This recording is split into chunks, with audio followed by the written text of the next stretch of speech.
बिस्मिल्लाहिर्रहमानिर्रहीम। अस्सलाम वालेकुम नादरीन, आप यूट्यूब चैनल देख रहे हैं। मैं इमरान खान हूँ। नादरीन, मैंने इमरान खान से एक चीज़ सीखी।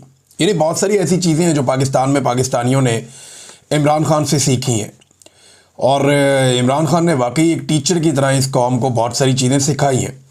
हार जीत का मामला हो, डट जाने का मामला हो, बहुत सारी चीज़ें जो इंसान के करैक्टर में होती हैं, उसने लोगों को लड़ना सिखाया, मुकाबला करना सिखाया। पाकिस्तान में बेशुमार लोगों ने पाकिस्तानियों को ये बात समझाई कि पाकिस्तान की मिलिट्री एस्टेब्लिशमेंट पाकिस्तान के लिए एक मुसीबत है, एक प्रॉब्लम है, और इनकी पॉलिसीज़ का पाकिस्तान को लगातार नुकसान हो रहा है। समझ ही नहीं आई कभी कौम को। लेकिन जब ये बात इमरान खान ने समझाई तो आज कौम का बच्चा बच्चा ये बात जानता है। एक कंट्रीब्यूशन तो है इमरान खान का बहुत बड़ा। मैंने उनसे एक चीज़ सीखी, इमरान खान साहब से, कि मैं ये सोचता था वो एक बात बार बार क्यों करते हैं, बार बार क्यों करते हैं, बार बार क्यों करते हैं। बहुत सारे लोग तनकीद करते थे, एक ही तकरीर है, इमरान खान बार बार करता है, वही बातें बार बार रिपीट करता है, वो क्यों बार बार वही बात करते चले जाते हैं, करते चले जाते हैं। तो मैंने इससे सीखा कि इमरान खान ने वो बातें इतनी मर्तबा की कि वो लोगों को ज़ुबानी याद हो गई। उन्होंने लोगों को नज़रिया दे दिया, बार बार बता बता के। अवेयरनेस देने का ये एक तरीका था, लोगों को फार्मूला याद करवाने का एक तरीका था। और जो सच होता है ना, वो बदलता नहीं है, वो वही रहता है। जिस आदमी ने कहानियां सुनानी हो, कभी ये सुना दे, कभी ये सुना दे, कभी वो सुना दे। जिसने सच बोलना होता है ना, उसके बाद एक ही बात होती है, सीधी सीधी। तो इमरान खान वही बात अपनी करता था, और आज कौम को वो बात याद है। तो बाद औक़ात आपको लगता होगा मेरे वीलॉग के अंदर चीज़ें और बातें कभी कभी रिपीट हो जाती हैं। तो मेरे ख्याल में जो चीज़ जैसे होती है उसको जब आप बयान करते हैं तो जितनी दफ़ा आप करते हैं वो वैसे ही रहती है। और मैंने ये सीखा कि अगर कोई चीज़ आपको समझ आ जाए तो उसको हैमर करें, बार बार उसको बताएं, पब्लिक तक उसको पहुंचाएं, ताकि उसका इम्पैक्ट हो। बहरहाल नाज़रीन, सैलाब इस वक्त अब सिंध से टकराने जा रहा है। जो इस वक्त हमारे पास इत्तलात हैं वो ये है कि सैलाब दरियाए सिंध में दाखिल हो जाएगा कुछ ही घंटों में या अगले एक आधे दिन के अंदर, और उसके बाद ये सैलाब बढ़ना शुरू होगा सिंध की जानिब से, और बहुत जल्द जो है वो सिंध का इम्तिहान शुरू हो जाएगा।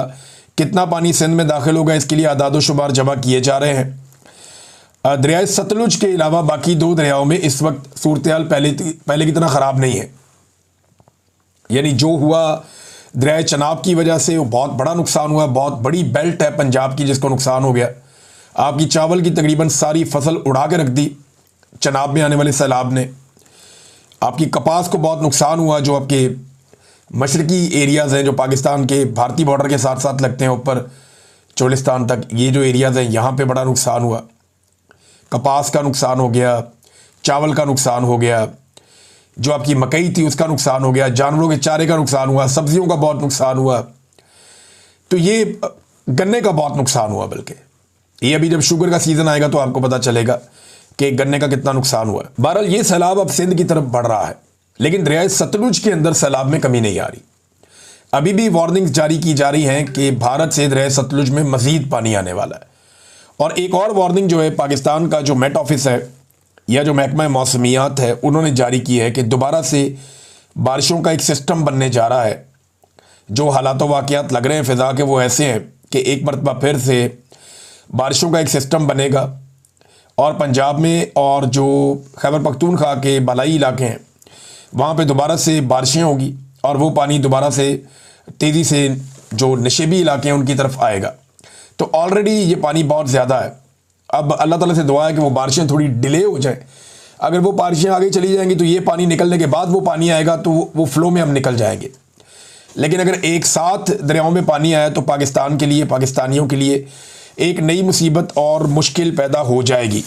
गुजरात शहर के नादरीन मैं मनाजिर देख रहा था, बहुत ही अजीब है, बहुत अजीब मनाजिर हैं जो गुजरात शहर में नज़र आ रहे हैं। 4 दिन हो गए पूरा शहर डूबा हुआ है। वहाँ के जो सीनियर सहाफ़ी हैं वो ये बता रहे हैं कि कभी आज तक तारीख़ में उन्होंने ऐसा नहीं देखा। इनको 30-30 साल हो गए हैं। कई जो हैं वो इससे पहले से जर्नलिज़म कर रहे हैं। वो ये बताते हैं कि हमने 3-3 दहाइयाँ हो गई जर्नलिज़म को, हमने आज तक कभी 90s से हम कर रहे हैं सहाफ़त, हमने गुजरात को कभी ऐसे नहीं देखा। पूरा शहर जो है वो एक बैड गवर्नेंस की मिसाल बना हुआ है।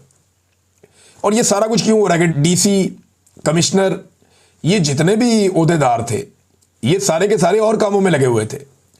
इनकी सारी तवज्जो ये थी कि मरियम नवाज को खुश करना है तो पीटीआई के घरों पे छापे मारो, एस्टेब्लिशमेंट को खुश करना है तो इसको गिरफ्तार करो, उसको अंदर डालो, उसको अगवा करो, उस पर मुकदमा बनाओ। ये इन्हीं कामों में लगे रहे और कोई महकमा भी अपना काम नहीं कर रहा था। देखें, किसी जिले का अगर डीसी सो जाए ना या तवज्जो देना छोड़ दे तो सारे महकमे नीचे सो जाते हैं। यही बेड़ा गर्क हुआ कि किसी महकमे ने अपना काम नहीं किया। जहां कचरा था वहीं था, जहां ब्लॉकेज थी वो वहीं थी, सीवरेज का निज़ाम कहीं ख़राब था तो वो वहीं पे था, कोई काम अगर होने वाला था तो वो वहीं रुक गया। और उसकी वजह से अब जो गुजरात शहर है पूरा का पूरा डूबा हुआ है। वो स्टेडियम के मनाज़िर आप देखें, पानी खड़ा है, तालीमी इदारे उनमें पानी खड़ा है, गलियों में सड़कों पे हर तरफ कश्तियाँ चल रही हैं, पानी खड़ा है। गुजरात के साथ तो पहले कभी ऐसा नहीं हुआ। पता नहीं किस बात का बदला लिया जा रहा है। ये जो पंजाब हुकूमत है इसने पंजाब का बेड़ा गर्क कर दिया है। बेड़ा गर्क करना जो है ना, एक वर्ड अगर कहीं सही इस्तेमाल होता है तो वो यहीं पे होता है। पूरे पंजाब का बेड़ा गर्क कर दिया उन्होंने, हर चीज़ डूब गई पानी के अंदर। ये इनकी काबिलियत। आज 4 दिन के बाद भी वह कश्तियाँ ही चल रही हैं और ये बारिश का पानी है, कोई सैलाब नहीं आया कि पीछे से पानी दरियाओं का निकल के आ गया, नहीं, बारिश का पानी है, लेकिन निकालने का सिस्टम ही कोई नहीं है। अब कह रहे हैं जी अगले 18 घंटे में 20 घंटे में निकल जाएगा।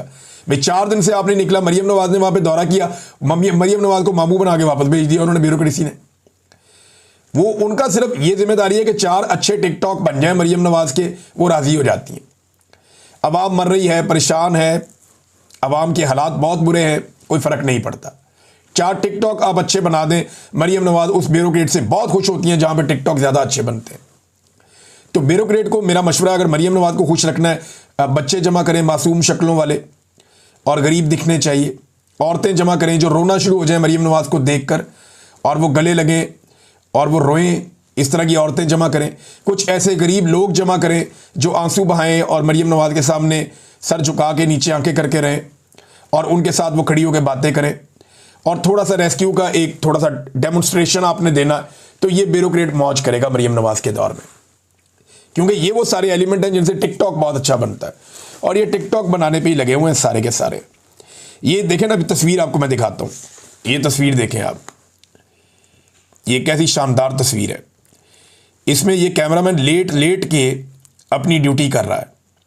मरियम नवाज साहिबा को औरतों और बच्चों के बीच में बैठाया गया है और कैमरामैन जो है वो एक गद्दे के ऊपर लेट के पीछे की तरफ वहाँ से एंगल बना के मरियम नवाज की कवरेज कर रहा है और मरियम नवाज का चेहरा दूसरी तरफ रखा है ताकि लगे कि नेचुरल है, कि मरियम नवाज तो उधर देख ही नहीं रही थी, वो कहीं और देख रही थी, तो अचानक से मरियम नवाज की वीडियो बन गई।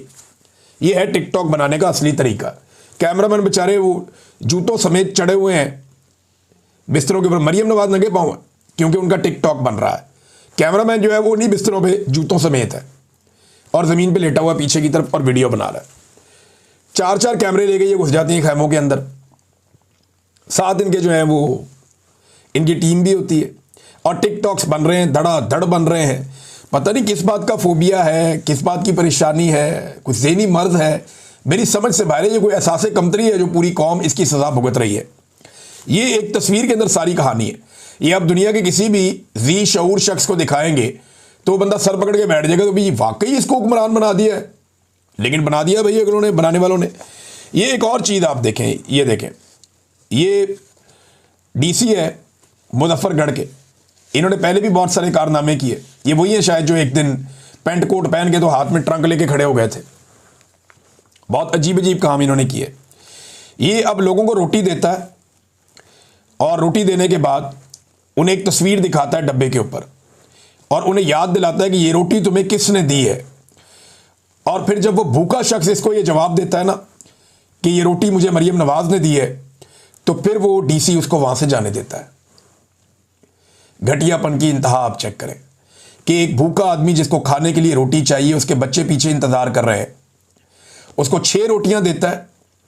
उसे कहता है कि ये तुम 3 लोगों के लिए 6 रोटियां मैं दे रहा हूं, पीछे उसके बच्चे भी हैं जिन्होंने खाना खाना है। उसको कह रहा है सालन भी ले लो, ये रोटी ले लो, लेकिन ये तस्वीर देखो और मुझे बताओ कि ये रोटी तुम्हें किसने भेजी है। जब वो मरियम नवाज का नाम लेता है तो फिर उसको जाने की इजाज़त देता है। पता नहीं कहाँ से मेरे भाई ने CSS किया है। खुदा के लिए इन लोगों की तजलील ना करें। वो ये गरीब लोग नहीं हैं, मांगने वाले नहीं हैं, ये बेचारे मुसीबत के मारे हैं। आप लोगों की बैड गवर्नेंस और मिसमैनेजमेंट का शिकार हो गए ये लोग। ये तो सफ़ेद पोश लोग हैं, बेचारे फंस गए हैं, वरना ये तो इनके घर कोई आए तो मेहमान नवाजी करने वाले लोग हैं, ये लोगों को खिलाने वाले लोग हैं। आप खुदारा इन लोगों की तजलील ना करें, इनकी बदवाएं ना लें। ये कभी भी आपकी ऐसी हरकतों के बाद शरीफ खानदान को वोट नहीं देंगे, ये मेरे से आप लिख कर ले लें। ये लोग मांगने वाले, हाथ फैलाने वाले लोग थोड़ी हैं। इन सफ़ेद पोशों का आप मजाक उड़ा रहे हैं, आपकी अपनी काबिलियत पे मुझे शक हो रहा है। फॉर गॉड सेक थोड़ा सा सोचिए, थोड़ा सा सोचें, अकेले बैठ कर सोचें कि आपको किस बात की जल्दी है। क्या मरियम नवाज आपसे नौकरी छीन लेगी?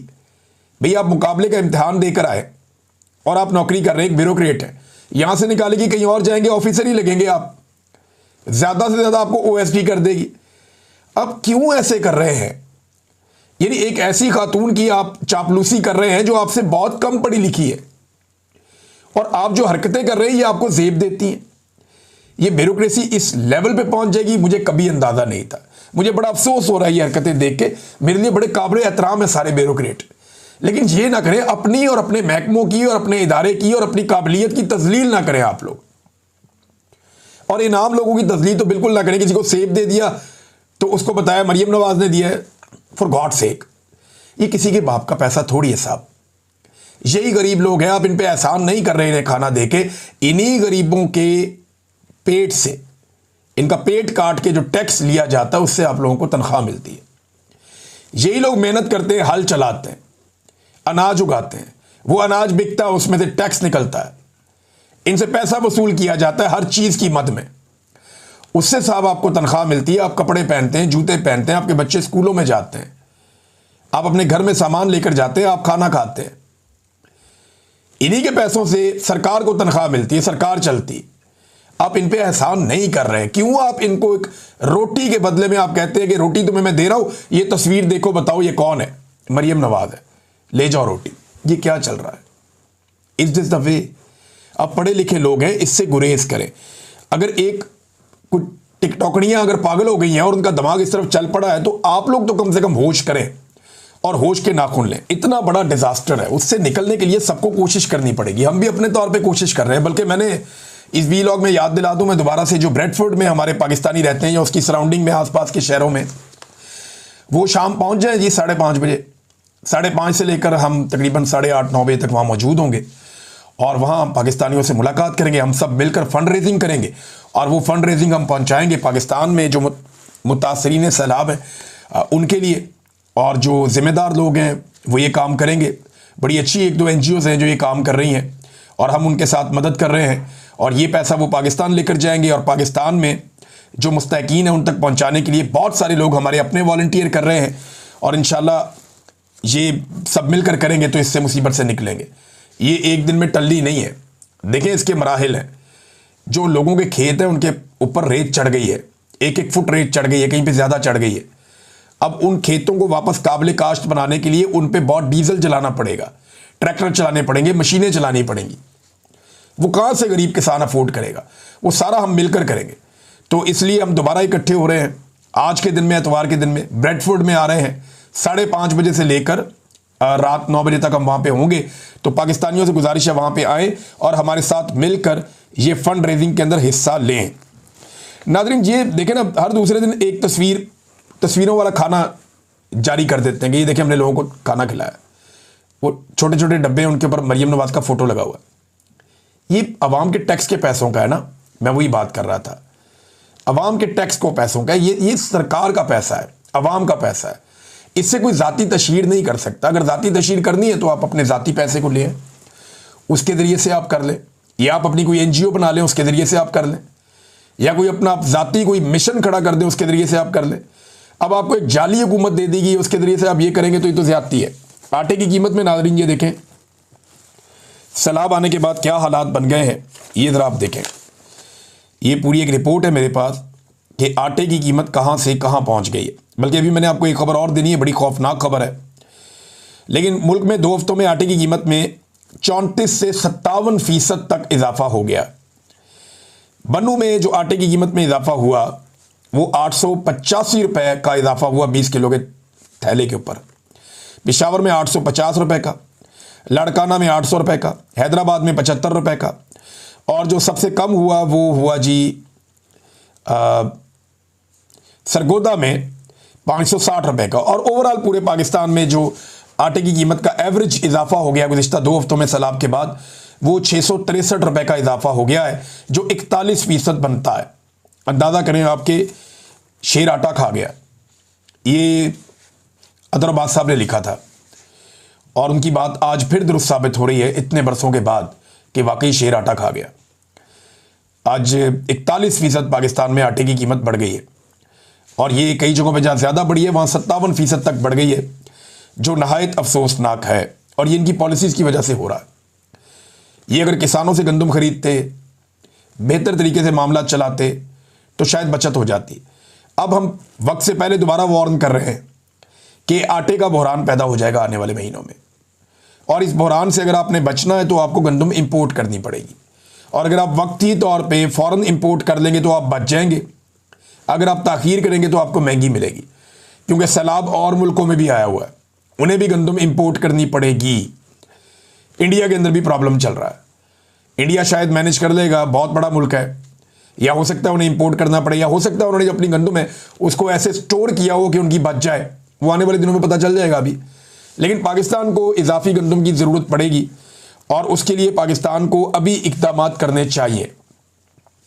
नाज़रीन, ये 2 मनाज़िर मैं आपको बताता हूँ। एक तो मैंने वीडियो देखी, मेरे रोंगटे खड़े हो गए देख के।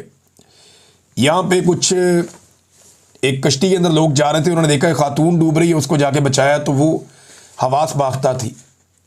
वो औरत ने इशारों से बताया कि वहाँ मेरी बहन डूब गई है और उसके साथ एक बच्चा भी छोटा, ऐसे हाथ से बता रही थी वो। बड़ी तकलीफ हुई मुझे वीडियो देख के। लोग बहुत मुश्किल में हैं। इनके लिए तो ये एक एंटरटेनमेंट है ना, अमीरों के बच्चों के लिए।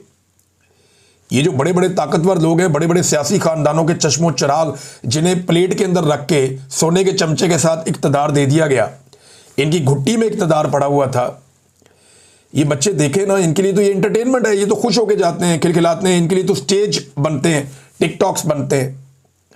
लेकिन उस औरत के बारे में सोचे कि वो तनहा पानी के बीच में डूब रही थी, उसको वहाँ रेस्क्यू किया गया। उसने कहा मेरी बहन भी है और मेरा वहाँ पे एक बच्चा भी है हमारा, और वो नहीं मिल रहा। और वो इशारों में बता रही थी, उससे बोलने के काबिल भी नहीं थी बेचारी। अब ये जलालपुर पीरवाला में दरिया चनाब में सैलाब मुतासरीन की कश्ती डूब गई। एक खातून और 4 बच्चे डूबकर जाँ बहक हो गए हैं। और ये जो बच्चे थे ये 7 साल से कम उम्र के थे। कश्ती में 20 से ज़्यादा लोग सवार थे, यानी कश्तियाँ अवेलेबल नहीं हैं, हुकूमत मदद ही नहीं कर रही। एक कश्ती में 20 लोग से ज़्यादा थे, वो कश्ती डूब गई। 4 बच्चे फौत हो गए, एक खातून फौत हो गई, बाकी लोगों को रेस्क्यू किया गया। और सेम टाइम में आप ये देखें कि नवाज शरीफ की पार्टी के रहनुमा फैसल जबवाना के बारे में एक खबर आती है कि सैलाब का जायज़ा लेने के लिए वो निकले, उनकी कश्ती ख़राब हो गई, फौरी तौर पर दूसरी कश्ती से उन्हें रेस्क्यू कर लिया गया। यहां आम आदमी को रेस्क्यू के लिए एक कश्ती अवेलेबल नहीं है, और वहां जो है क्योंकि वो सरकार है तो उनकी कश्ती खराब हो जाए तो दूसरी कश्ती फटाफट आ जाती है रेस्क्यू करने के लिए।